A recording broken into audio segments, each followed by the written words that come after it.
আশা করি সবাই ভালো আছেন। আজকে যে টপিকটা কভার করব সেটা হচ্ছে যে জার্মানিতে অনেক দিন থাকার পরে যদি কেউ জার্মান নাগরিকত্বের জন্য অ্যাপ্লাই করতে চান সেক্ষেত্রে কি করতে হয়। তো সেই ব্যাপারটি হচ্ছে একটু মানে একটু মনোযোগ দিয়ে শোনার ব্যাপার আছে, কারণ জিনিসটা যেমন সহজ তেমন কমপ্লিকেটেডও। আর প্রচুর কাগজপত্র গুছানোর ব্যাপার থাকে, প্রচুর প্রিপারেশনের ব্যাপার থাকে। তো এই জিনিসগুলো হচ্ছে একটু চিন্তা করে তারপরে আগানো ভালো। তো এখন পর্যন্ত জার্মান নিয়ম অনুযায়ী আপনি হচ্ছে সর্বোচ্চ আপনি 8 বছর পরে জার্মান নাগরিকত্বের জন্য আবেদন করতে পারবেন, কিন্তু কিছু কিছু বিশেষ কন্ডিশনের ক্ষেত্রে আপনি 8 বছরের কম, মানে 7 বছর কিংবা কিছু কিছু ক্ষেত্রে হচ্ছে 6 বছর হলেও আপনি জার্মান নাগরিকত্বের জন্য আবেদন করতে পারবেন, এবং সেই আবেদনটা হচ্ছে নেওয়া হবে এবং পজিটিভও হবে। তো এই 8 বছর থেকে কিভাবে 7 বছর বা 6 বছরে সময়টাকে কমানো যায় এটা আমি পরে আসি এই ব্যাপারটাতে। এটা একটু জেনারেল এবং এটা হচ্ছে স্টেট টু স্টেট ভ্যারি করে, যেহেতু আমি বলেছি যে জার্মানিতে 16টা স্টেট আছে, তো কোন স্টেট কিভাবে নিবে সেটাও একটু ব্যাপার। তো আমরা প্রথমে হচ্ছে 8 বছর হয়ে যাওয়ার পরে যদি আমি অ্যাপ্লাই করতে চাই, আবেদন করতে চাই, সেই ক্ষেত্রে আমার কি লাগবে সেই ক্যালকুলেশনটা থেকে শুরু করি। তারপরে আমরা ধাপে ধাপে হচ্ছে কমাবো যে কিভাবে এটাকে কম করা যায়। তো যেটা হয় যে একদম রুল অফ থাম্ব হচ্ছে 8 বছর কেউ যদি জার্মানিতে থাকে এবং সে যদি হচ্ছে অন্তত কোনো কোনো স্টেটে B1, কোনো কোনো স্টেটে B2, তার মানে হচ্ছে জার্মান ভাষায় B1 অথবা B2 লেভেলের জার্মান ভাষার পারদর্শিতা যদি থাকে, সেই ক্ষেত্রে সে একটা পরীক্ষা দিতে হবে অথবা একটা কোর্স করতে হবে, যেটাকে আমরা কোর্সটাকে ইন্টিগ্রেশন কোর্স বলি, ইন্টিগ্রাসিয়ন কোর্স, অথবা পরীক্ষাটাকে বলি হচ্ছে আইনবুর্গারং টেস্ট বা সিটিজেনশিপ টেস্ট। এই টেস্টে পাশ করলে তারপরে হচ্ছে কেউ যদি নাগরিকত্বের জন্য অ্যাপ্লাই করেন, সেই ক্ষেত্রে আপনার নাগরিকত্ব অ্যাপ্লিকেশনটা সাকসেসফুল হওয়ার চান্স থাকে। তো এখানে এই 8 বছরের মধ্যে একটু কিন্তু আছে যে এমন কিছু মানুষ আছেন যাদের ক্ষেত্রে তারা আসলে 8 বছর পরে এই ক্রাইটেরিয়াগুলো ফুলফিল করার পরও হচ্ছে অ্যাপ্লাই করতে পারেন না, তাদের আরও কিছুদিন সময় লাগে। সেরকম কিছু এক্সেপশন হচ্ছে যে যদি আপনি জার্মানিতে আসার পরে ফাইন্যান্সিয়াল হার্ডশিপের কারণে বা চাকরি পাচ্ছেন না এই কারণে যদি আপনি সোশ্যাল ভাতা কোনো কিছু নেন, যেমন আরবাইটস্লোটসগেল্ড বা আরও এরকম অনেক রকমের ভাতা আছে, যে ভাতাগুলো হচ্ছে পেয়ে থাকেন, সেই ক্ষেত্রে আপনি হচ্ছে 8 বছরের মাথায় জার্মান নাগরিকত্বের জন্য আবেদন করতে পারবেন না। আপনাকে হচ্ছে আপনার স্টেটের অফিস থেকে সময় বেঁধে দেওয়া হবে যে না, আরও এতদিন লাগবে এবং এতদিন পরে এটা আবেদন করা যাবে।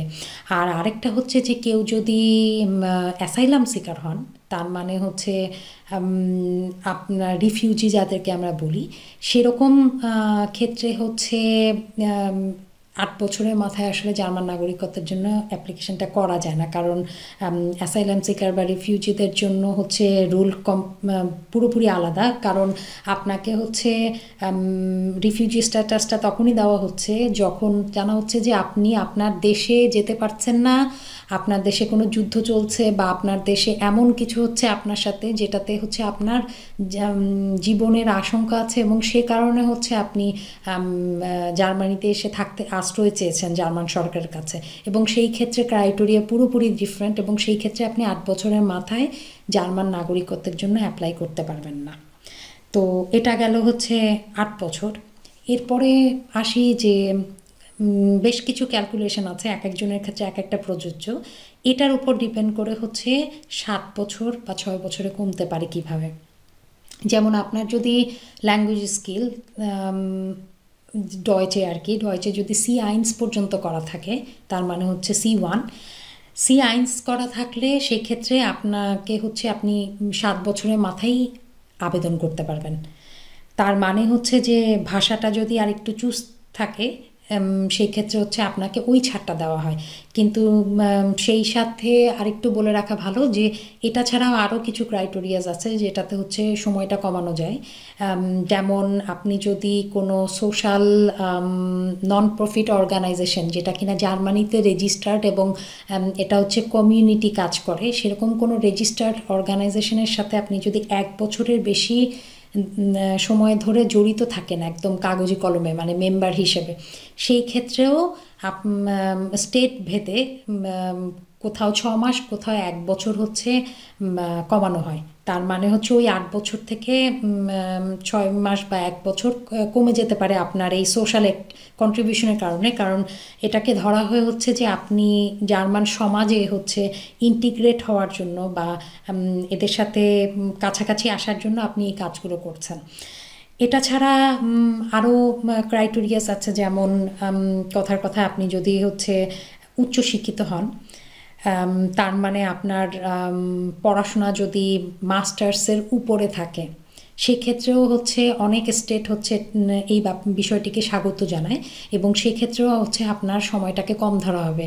যেমন কথার কথা যে ব্যাচেলর ডিগ্রি সম্পন্ন করেছে বা ডিপ্লোম করেছে বা আউসবিল্ডিং করেছে, তাকে যে সুযোগটা দেওয়া হচ্ছে সেই তুলনায় যে কিনা একজন মাস্টার ডিগ্রি কমপ্লিট করলো তার সুযোগটা একটু বেশি, কিন্তু তার চেয়ে অনেক গুণ বেশি যদি আপনার পিএইচডি থাকে বা আপনি পিএইচডি করছেন এই মুহূর্তে, সেরকমও যদি হয়, সেটাকেও হচ্ছে অনেক স্টেট হচ্ছে স্বাগত জানায়।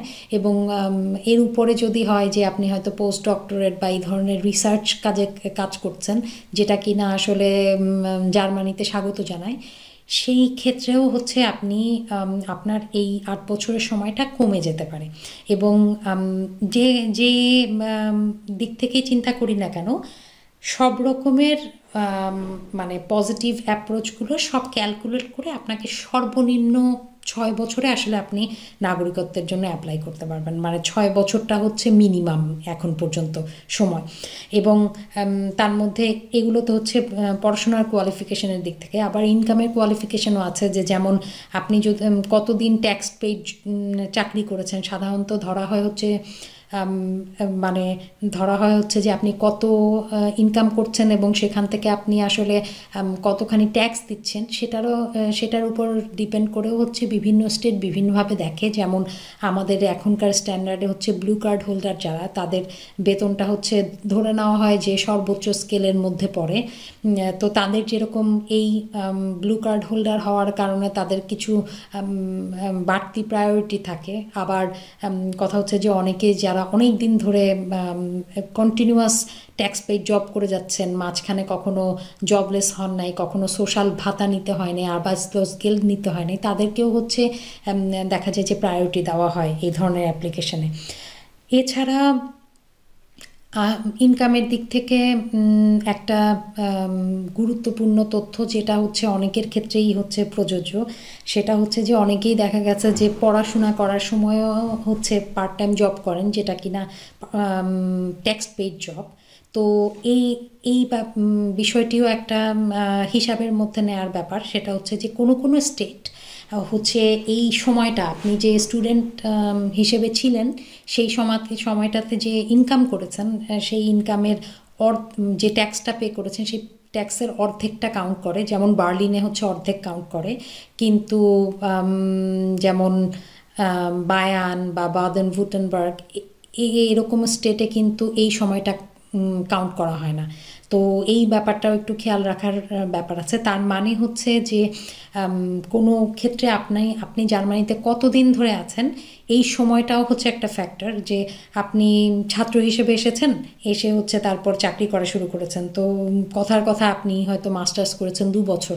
তো বার্লিনের মতো স্টেটে দেখা যায় যে এই 2 বছর যে আপনি পড়াশোনা করেছেন এই সময়টাও হচ্ছে কাউন্ট করা হয়। কিন্তু কথা হচ্ছে যে অনেক স্টেটে হচ্ছে এই সময়টাকে অর্ধেক কাউন্ট করা হয়, পুরোটা কাউন্ট করা হয় না। শুধু ইনকামের দিক থেকেও না, ইভেন স্টের দিক থেকেও। আবার কোনো কোনো স্টেট স্টেট আছে যেখানে হচ্ছে পুরো সময়টাই কাউন্ট করা হয় না, শুধু কাউন্ট করা হয় আপনি যখন থেকে চাকরি শুরু করলেন। তো এই ব্যাপারটাও একটু ঘেঁটে দেখা ভালো। এখন কথা হচ্ছে যে এখানে মাথায় আসতে পারে যে কথার কথা, আমি একটা এক্সাম্পল দিলাম যে কেউ হচ্ছে মুনশেন বা মিউনিকে হচ্ছে এসেছেন ছাত্র হিসেবে, পাশ করলেন, পাশ করার পরে হচ্ছে বার্লিনে চাকরি নিয়ে আসলেন এবং চাকরি নিয়ে এসে আপনার হচ্ছে দেখা গেল যে সামহাও আপনি 6 বছর পরে অ্যাপ্লাই করতে পারছেন। তো 6 বছর পরে আপনি যদি বার্লিন থেকে অ্যাপ্লাই করেন তাহলে এই ক্ষেত্রে ধরে নেওয়া যায় যে ওই পড়াশোনার বছর মিলিয়ে আপনি 6 বছর কাউন্ট করতে পারছেন। কিন্তু আপনি যদি এটা মিউনিক থেকে অ্যাপ্লাই করেন তাহলে কিন্তু ওই 6 বছরটা আপনার আসলে কাউন্ট হবে না। তাহলে এই ক্ষেত্রে ওই যে 2 বছর আপনি মাস্টার্স করেছেন ওটার থেকে কিন্তু 1 বছর কাটা যাবে। তো এই রকম নিয়মগুলো একটু ডিটেলে দেখার ব্যাপার আছে যে কোন স্টেট থেকে আপনি অ্যাপ্লাই করছেন এবং কিভাবে। এখন কথার কথা যে আজকে আমি যে তথ্যটা দিচ্ছি হয়তো 6 মাস পরে সেটা বদলাতেও পারে। সো সেক্ষেত্রে আপনি যখন অ্যাপ্লাই করবেন তখন একটু এই রুলগুলো পর্যালোচনা করে নেওয়া ভালো। তো এটা গেল হচ্ছে নর্মালি আমাদের ক্যালকুলেশনের হিসাব। আর কাগজপত্রের দিক থেকে হচ্ছে খুব খুব খুব জরুরি সেটা হচ্ছে যে আপনার ট্যাক্স ডিক্লেয়ার করাটা প্রতি বছর, যে কারণ আপনি যদি স্টোয়ারডিক্লারুম করেন তাহলে ওই ডকুমেন্টটাও হচ্ছে আপনার সিটিজেনশিপের অ্যাপ্লিকেশনের সাথে জমা দিলে এটা বেশ কাজে দেয়। বিকজ সেই ক্ষেত্রে সিটিজেনশিপ অ্যাপ্লিকেশনটা আসলে ফাইনালি ডিসিশন নেয় হচ্ছে সেনেট। যেমন বার্লিনের সিটিজেনশিপ অ্যাপ্লিকেশনের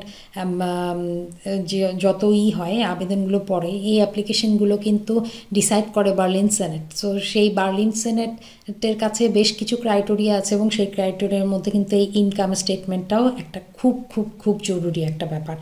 তো এই ক্ষেত্রে দেখা যায় যে অনেক সময় আপনি এটা তো করলেনই, তারপরে আপনার যত ডিগ্রি সার্টিফিকেটস আছে সেটা আপনার দিতে হয় এবং সাধারণত আপনার যত ডকুমেন্ট আছে যদি তারা চায় সেই ক্ষেত্রে আপনার হয়তো জার্মান ভাষায় অনুবাদ করে দেওয়ার প্রয়োজন হতে পারে। সেটা হচ্ছে আপনাকে অফিস থেকে যখন আপনি অ্যাপ্লিকেশনের জন্য প্রথম অ্যাপয়েন্টমেন্ট বা টার্মিন যাবেন তখন হচ্ছে আপনাকে বলে দেওয়া হবে এবং একটি লিস্ট দিয়ে দেওয়া হবে যে কী কী কাগজ আপনার জমা দিতে হবে।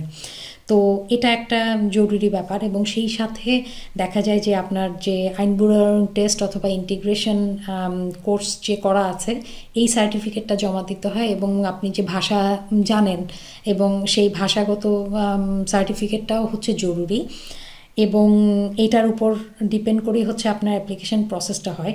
তো এখানে একটু সাবধানতা অবলম্বন করারও দরকার আছে। সেটা হচ্ছে যে আপনি যখন ক্রাইটেরিয়াগুলো ফুলফিল করেন তখন একটা কথা মাথায় রাখা ভালো যে এই যে আপনি জার্মান নাগরিকত্বের জন্য আবেদন করছেন এটা কিন্তু আপনার অধিকার। এখন আপনি নেবেন কিনা সেটা হচ্ছে আপনার ব্যাপার, কিন্তু আপনার জার্মান সরকার থেকে কিন্তু আপনাকে এই অধিকারটা দেয়া হয়েছে। তো আপনি চাইলে এই অধিকারটা বা এই সুযোগটা নিতে পারেন। তো অনেক ক্ষেত্রে দেখা যায় যে এই নাগরিকত্বের অফিসগুলোতে মানে অফিসার ভেদে অনেকে অনেক রকমের ব্যবহারের সম্মুখীন হন এবং সেই ক্ষেত্রে কখনো দমে যাবেন না, কারণ এটা যেহেতু আপনার লিগ্যাল রাইট, আপনার অধিকার, সে কারণে আপনার এই অধিকারটা আপনারই প্র্যাকটিস করতে হবে।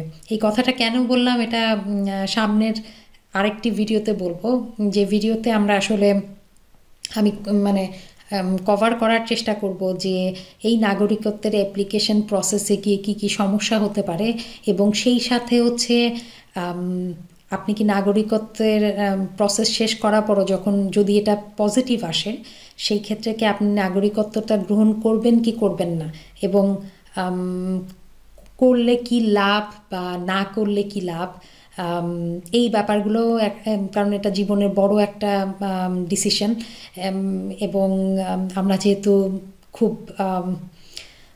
প্রাউড এবং এক নিজেদের স্বাধীনতা অর্জন করা এক জাতি। তো এই ক্ষেত্রে আমাদের বাংলাদেশিদের হয়তো একটু ভালো করে চিন্তা করে তারপরে এই স্টেপে আগানো ভালো, কারণ এটা হচ্ছে লাইফ টাইম একটা বড় ডিসিশন, যেই ডিসিশনটা এখনও আমাদের অনেক প্রতিবন্ধকতা রয়ে গেছে, এবং সেই প্রতিবন্ধকতাগুলোর কথা চিন্তা করে তারপরে এই অ্যাপ্লিকেশনটা আগানো উচিত। এবং এই তথ্যগুলোই হচ্ছে আমি পরবর্তী ভিডিওতে দেব, যাতে আপনাদের হচ্ছে চিন্তা করতে একটু সুবিধা হয়। সো সবাই ভালো থাকবেন, ধন্যবাদ।